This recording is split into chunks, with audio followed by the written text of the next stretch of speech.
दोस्तों नमस्कार।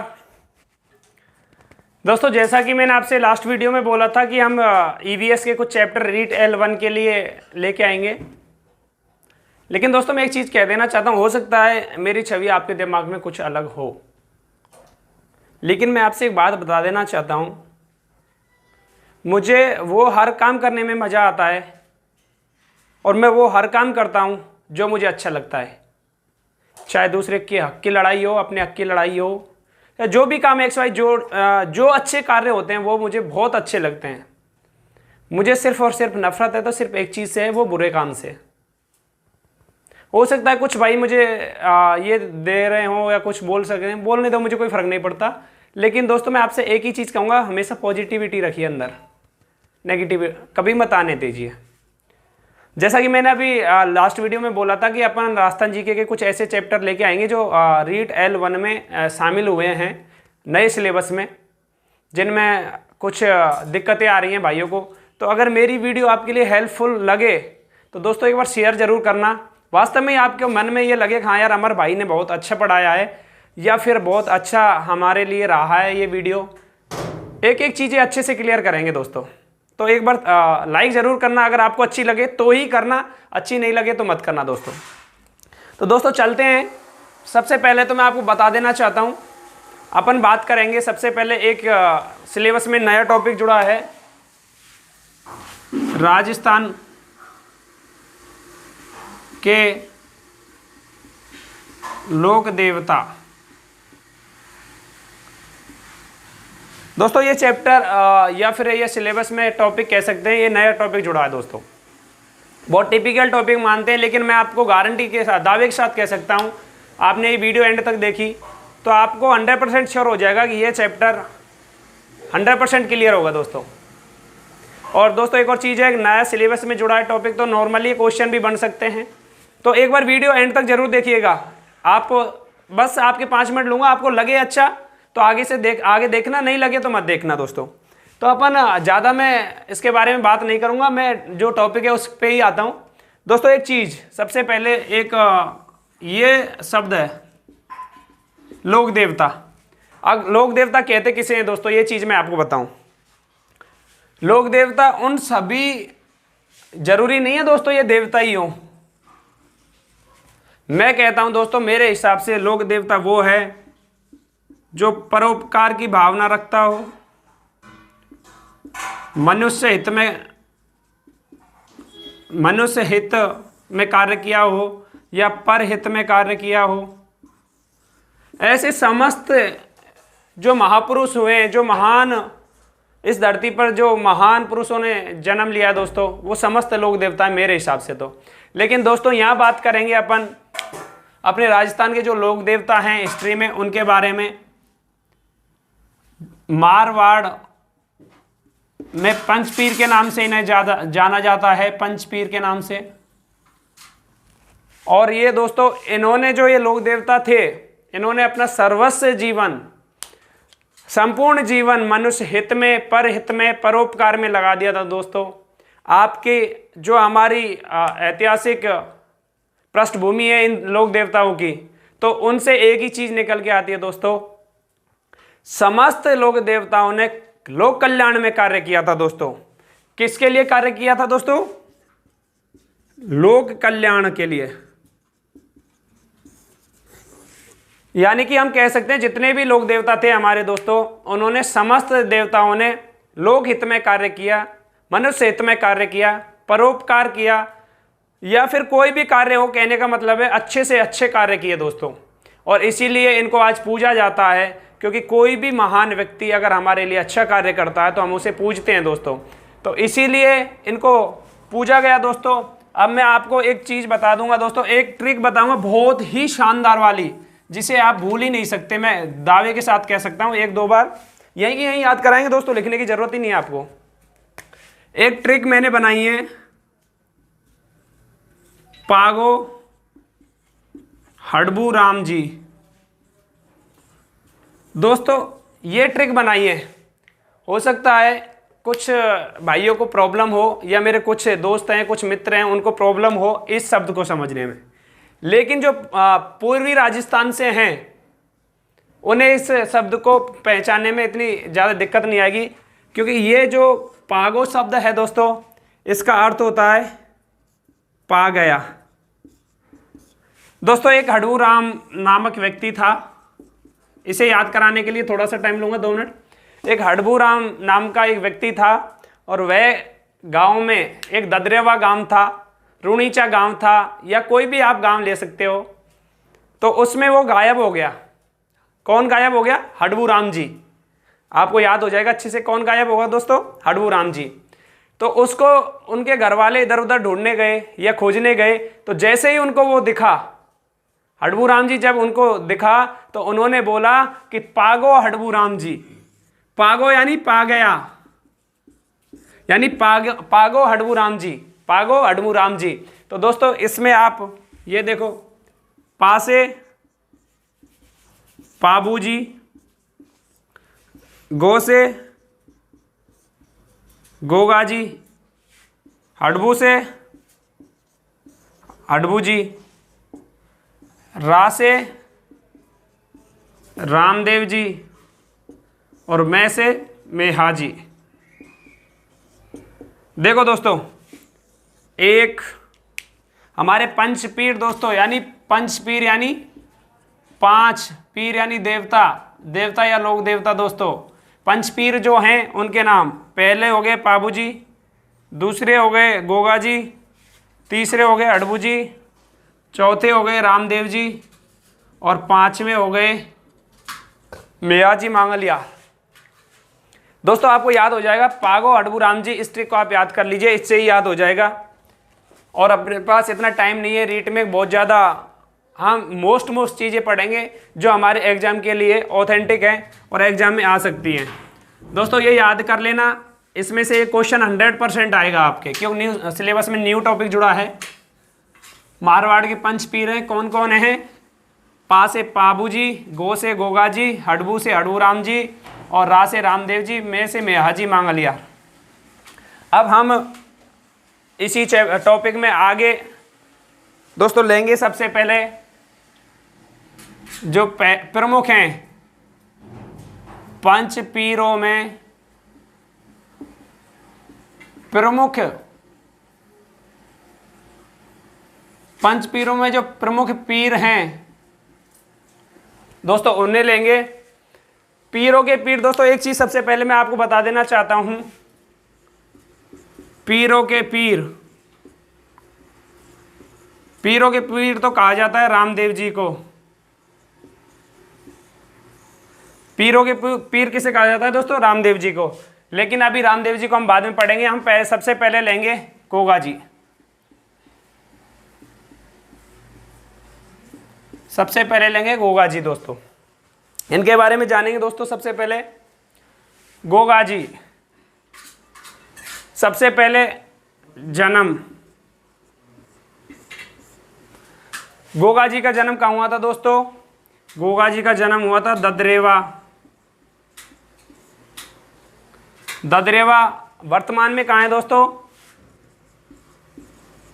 वर्तमान में ददरेवा है चूरू में दोस्तों। इनके पिताजी का नाम, पिताजी का नाम था दोस्तों जेवर या जीवराज चौहान।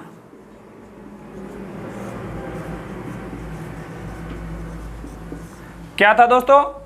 जेवर या जीवराज चौहान। इनकी जो माताजी का नाम था वो था दोस्तों बाछल। क्या था दोस्तों? बाछल।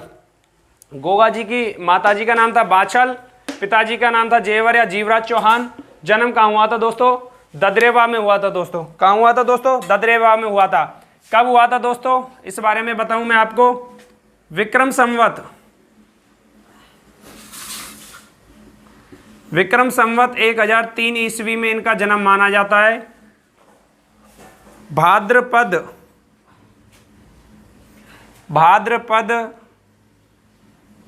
कृष्ण नवमी को इनका जन्म माना जाता है दोस्तों।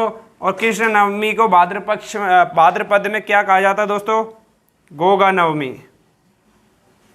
जब इनका जन्म हुआ था इन्हीं के नाम पर इसका नामकरण कर दिया गया था दोस्तों। क्या कर दिया था? गोगा नवमी।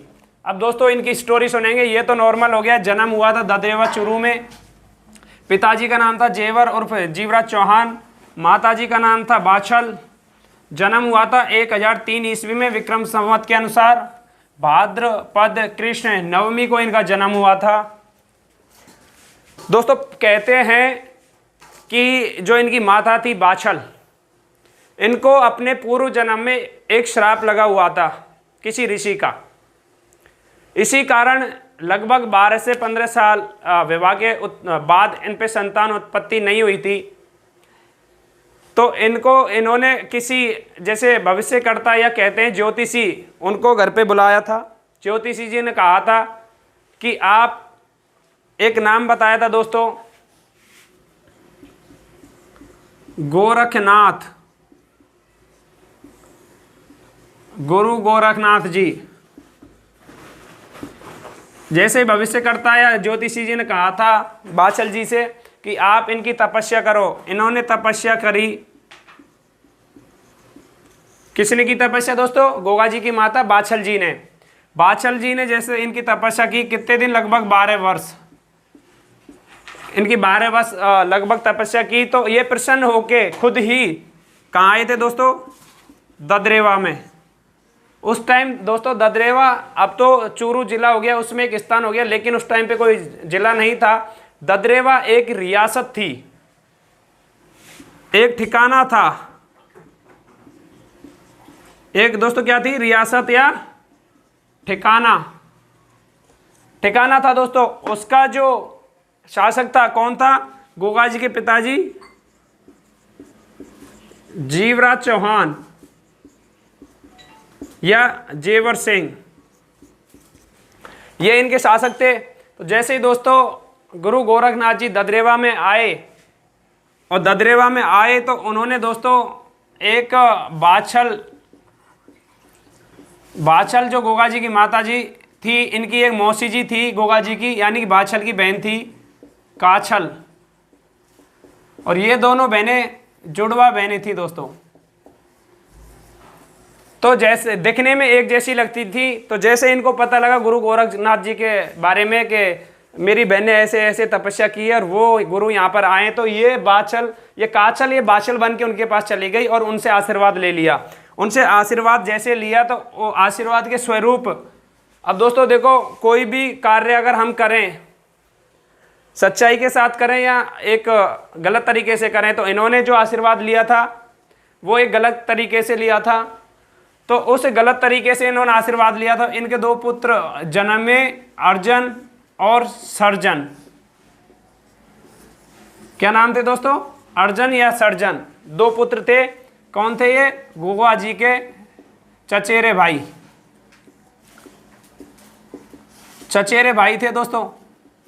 अब आप जानते हो आजकल तो भाई भाई का नहीं होता, ये तो चचेरे भाई थे। इन्होंने गोगा जी के खिलाफ षड्यंत्र भी रचा था, बाद में उसके बारे में भी बातें करेंगे, लेकिन अभी यहाँ पे तो जैसे ही उन्होंने काछल जो बाछल बन के और आशीर्वाद ले लिया, तो जैसे ही बाछल को पता लगा तो क्या कर सकती थी, लेकिन उन्होंने दोबारा से निवेदन किया खुद जाके गुरु गोरखनाथ जी से, और गुरु गोरखनाथ जी ने इनको आशीर्वाद दिया और आशीर्वाद के स्वरूप गोगा जी का जन्म हुआ।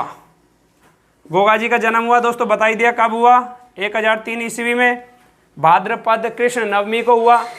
जब इनका जन्म हो जाता है तो दोस्तों इनकी शादी की कोई इच्छा नहीं रहती है बड़े होने के बाद भी, लेकिन काफ़ी रिश्तेदार या फिर अपने माता पिता सबके कहने पर इन्होंने शादी के लिए हामी भर दी। और शादी के लिए हामी तो भर दी दोस्तों, लेकिन इनके साथ जिस समय ये शादी के लिए गए तो एक दुर्घटना हुई थी इनके साथ दोस्तों। क्या दुर्घटना हुई थी दोस्तों? गोगा जी जैसे ही बारात लेकर गए दोस्तों, यहां से बारात लेकर चल दिए। कहां से? ददरेवा से। कहां के लिए चल दिए दोस्तों? कोलूमंड के लिए। कहाँ चल दिए? गोगा जी थे कहाँ? किसके पुत्र थे? बाछल और जीवराज चौहान के पुत्र थे। कहाँ के रहने वाले थे? ददरेवा के थे। रियासत कौन सी थी? ददरेवा थी। बारात लेकर कहाँ जा रहे थे? कोलूमंड। तो कोलूमंड की राजकुमारी, कोलूमंड की राजकुमारी क्या नाम था इनकी पत्नी जो बनी थी? केलमदे। दोस्तों केलमदे के पास चल दिए विवाह करने के लिए। कोलूमंड रियासत चले गए थे। कोलूमंड रियासत जैसे ही पहुंचे दोस्तों तो सारा कुछ अच्छा हुआ, बारात का भी अच्छे से स्वागत हुआ, गोगा जी का भी अच्छे से स्वागत हुआ, सब कुछ अच्छा चल रहा था। लेकिन दोस्तों जब ये गोगा जी और इधर केलमदे जो पत्नी बनने वाली थी किनकी? गोगा जी की, ये मंडप में बैठे हुए थे दोस्तों। दोनों मंडप में बैठे हुए थे तो एक साइड से एक सर्प आता है और इनको डस लेता है। किनको डस लेता है?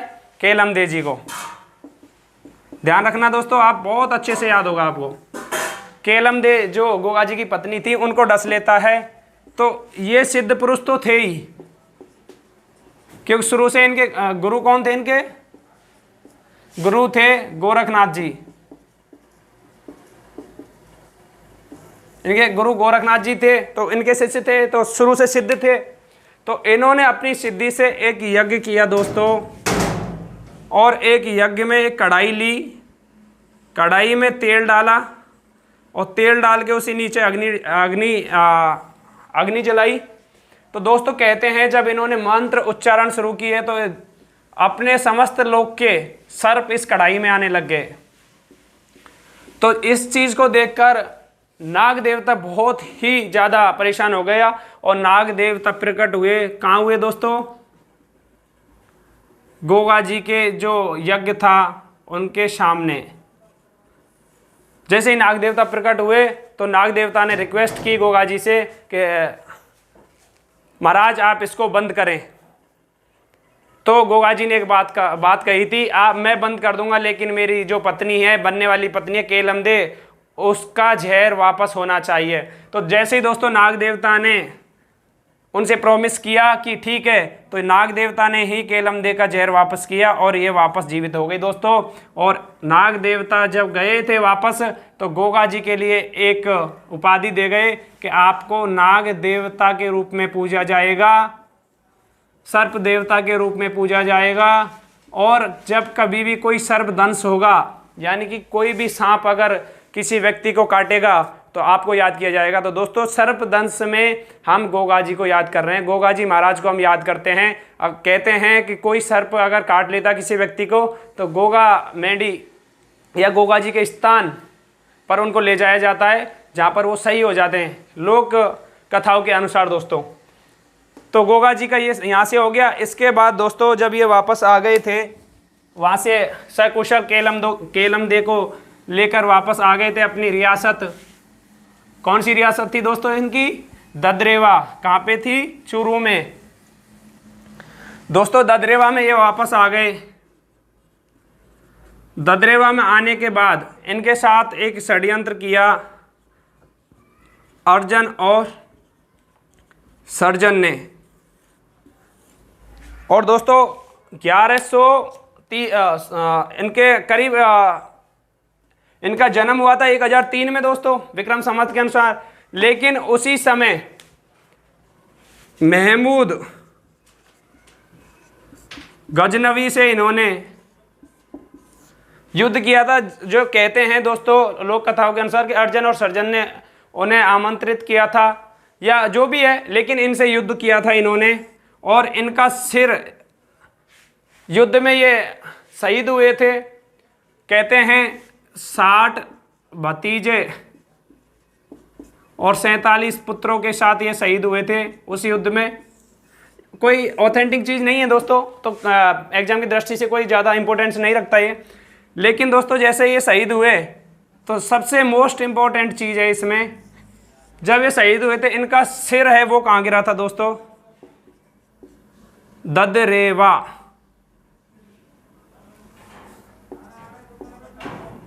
ददरेवा में ही गिरा था दोस्तों। जहाँ पे एक मंदिर है और वो कहलाता है शीश मेढ़ी। शीश मेढ़ी यानी दोस्तों जहाँ पे इनका सिर गिराता था वो स्थान कहलाया शीश मेढ़ी दोस्तों। इसके अलावा भी दोस्तों एक और चीज़, जब ये युद्ध कर रहे थे बिना शीश के भी इन्होंने युद्ध किया था, तो महमूद गजनवी ने इन्हें एक उपाधि दी थी दोस्तों, और जहार पीर की उपाधि दी थी दोस्तों। किसकी उपाधि दी थी दोस्तों? जहार पीर। जहार कहते हैं देवता, कहते हैं मतलब पीर कहते हैं दोस्तों देवता को,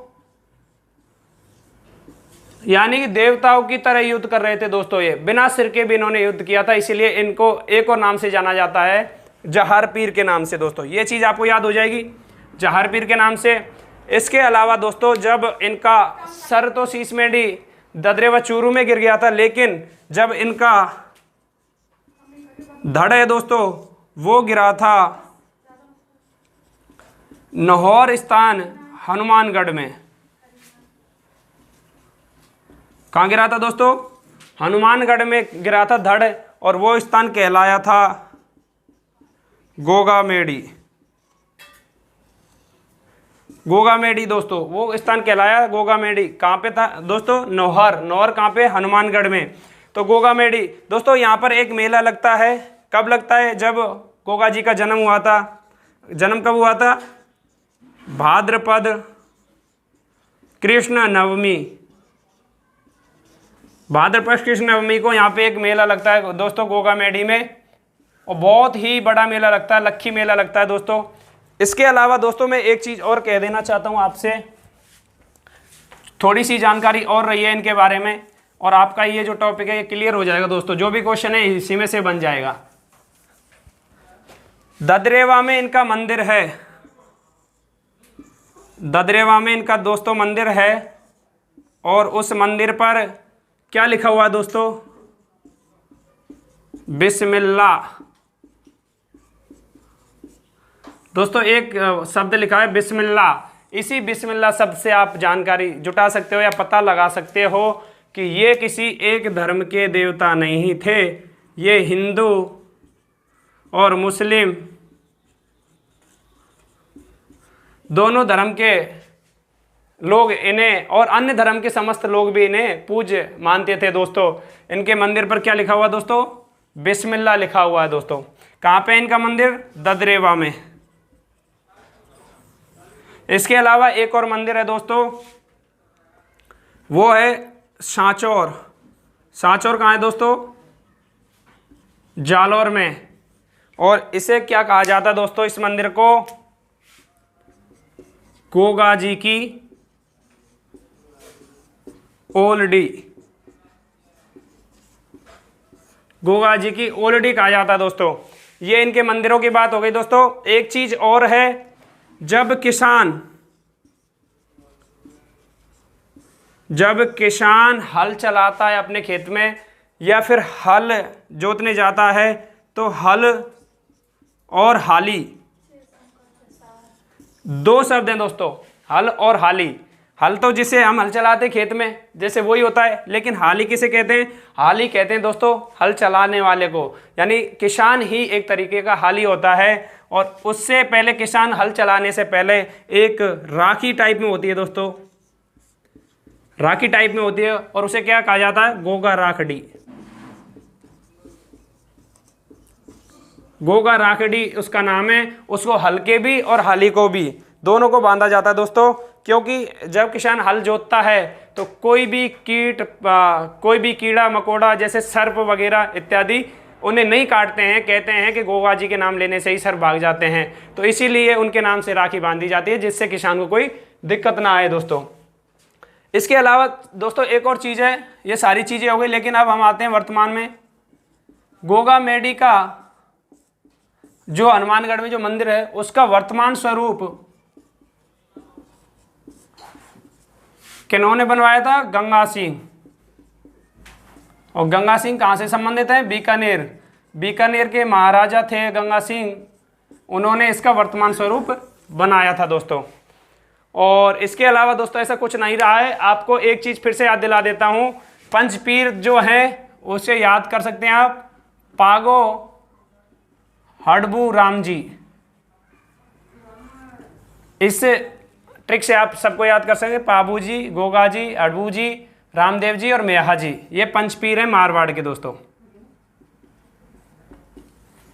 अगर दोस्तों वीडियो अच्छी लगी हो, समझ में आया हो तो लाइक करें, शेयर करें दोस्तों। धन्यवाद दोस्तों।